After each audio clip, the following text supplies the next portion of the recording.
Hi, I am KL Ravensfire, and you are listening to Ramblings with Ravensfire. As always, I'm joined by my lovely co-host, Roxy. And today is a continuation of her ghost story from last week. Yep. So, I think she has something interesting in store on the continuation of this one, and it involves rats. Yes. I mean, I had a pet rat, but... That's what was so weird about it. So we're back to the same house that my mom was renting with the creepy old antique, house that has no one living in it at the front.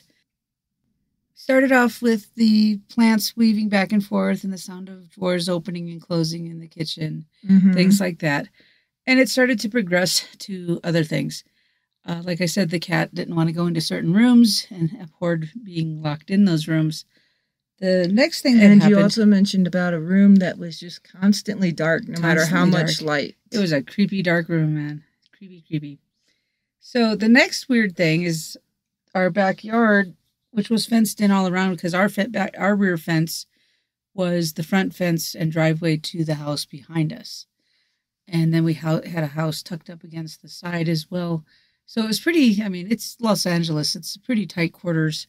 The next thing that happened is we got invaded with rats. And they're not just your little field brown rats. These were like your big white and tan, white and brown looking ones that you would have as like pet rats. The big... Which I had. I had a pet rat. But they were all over in the backyard. And then they just all died. So we were like picking out rat bodies from the backyard for like a week. So you have no idea who released these rats? No. Where they came from? No, wasn't like a basement or something? No, it was weird. And, that was the time period, too, when they had those movies with the rats.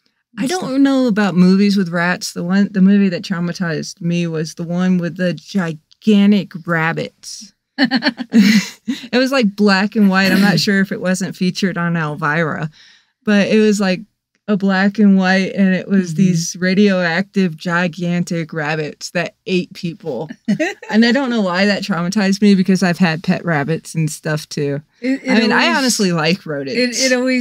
It's always bad when something that you consider soft and cuddly murdering you. That's kind of why people take pictures, videos of bunnies eating strawberries or raspberries. Because they look like little murder floofs. And but murder floofs, floppy-eared awesome. Murder floofs. But the rats were weird enough. But then the next thing that started happening is because everybody was freaked out about the rats, the weirdness going on in the house, is you normally close your door to your bedroom at night when you're sleeping. I never did. I was always scared to death to be in an enclosed room, but that's my story for later. We were all kids. How many kids would get up on top of their bed and jump as far as they could from the bed so under the bed monster wouldn't get them? Or freak out if their closet was open when it was supposed to be closed? We have great imaginations as children, but this wasn't anybody's imagination. This actually was happening. But is it really an imagination, or is there a reason that we're scared of these things when we're kids? Yeah, I think kids are more willing to say, hey, I saw this and admit it, as opposed to saying no, it doesn't exist anymore. So does the lack of believing in it make it not exist, or have we just learned to ignore it? I don't know, because I still hate mirrors. Yeah. And that was one of the other things. At the end of the hall, we had these, and anybody that was a kid or grown up in the 80s knows what I'm talking about in the 70s, those horrible 1 foot square stick-on mirrors with the little gold filigree running through it, because they thought that looked, I don't know, classy. It didn't. It did not. But the whole end at the very long end of the long hallway. It always reminds me of swingers' houses. Yeah, it was big in the 70s and 80s. It was swinging. Yeah. So at the end of this long hall, somebody had put this glass there, which added some weird refractory light. Hated walking down the hallway because you looked at yourself, but everything was distorted and creepy. So it was like a fun house. Yeah, but not fun. And it looked like cracks running around. It was just weird. So the next thing that it progressed, because of course my mom was sitting there and like challenging these two entities, and telling them to behave and stuff, which of course just makes people want to misbehave, whether you're alive or dead. So The next thing they started to True do story. was get mad when they couldn't go in a room. And how they would do that is if you had the door shut, they would rattle the door like they were testing the doorknob, and they like somebody grabbing a doorknob and it was locked, even though it wasn't locked. And they go and they'd rattle the whole door really violently. It was freaky. If you said, okay, well, we'll just leave the door partway open, then they got really creative. So what they would do is the door would be open 3 inches and it would be like, ee! And they would open it just far enough that if there was someone standing back against the wall at the door, reaching for the doorknob, that they were opening it as far as they could without you being able to tell if there was a real live human being behind it. And they would open it. And your little heart as a 10-year-old would be like, no.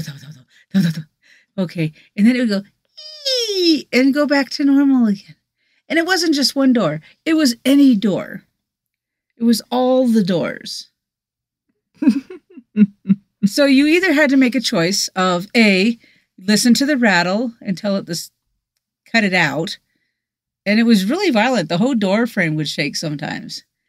Of course, all this stuff was happening when Mom wasn't home because, of course, she worked 3 to 11. So we'd get home from school. She'd be gone. And all this weirdness would happen before she rolled in at 12:30, 1 o'clock in the morning after her shift. Us kids were like, what the? No, this is not cool. This is not funny. But it was all the bedroom doors. It was my brother's bedroom. It was me and my sister's bedroom door. It was the master bedroom door. It was the front door. The front door was the worst because we're just sitting here alone, little latchkey kids doing our homework, and you're hearing people pound on the door, literally pound on the door and make the door shake. And I really think that's why the sliding glass door shattered, because I feel like something was beating on the glass when it did that. But you could be sitting here, you're sitting here by yourself, the TV's on, you just finished your homework, it's getting dark, and all of a sudden you're hearing,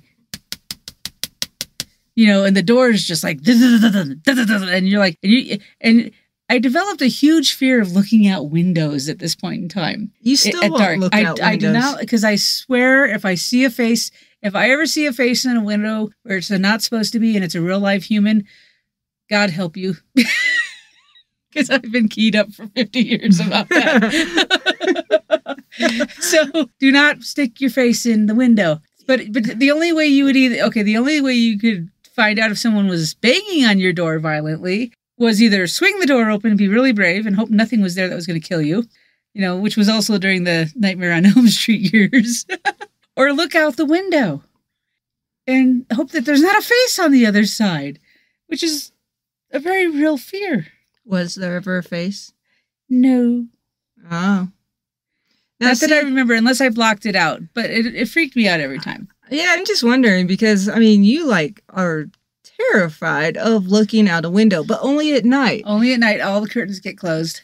I know. I remember the one night here we didn't close the curtain and there was actually a face looking at it. There was a face looking out, but that's another story. And it wasn't me. That's another story for this location. That'll be we'll be telling that one at some point. But yeah, so that was the next thing that started happening. And then my fear is that I'm going to look out a window and see a Bigfoot. Like they're just going to be looking in at me.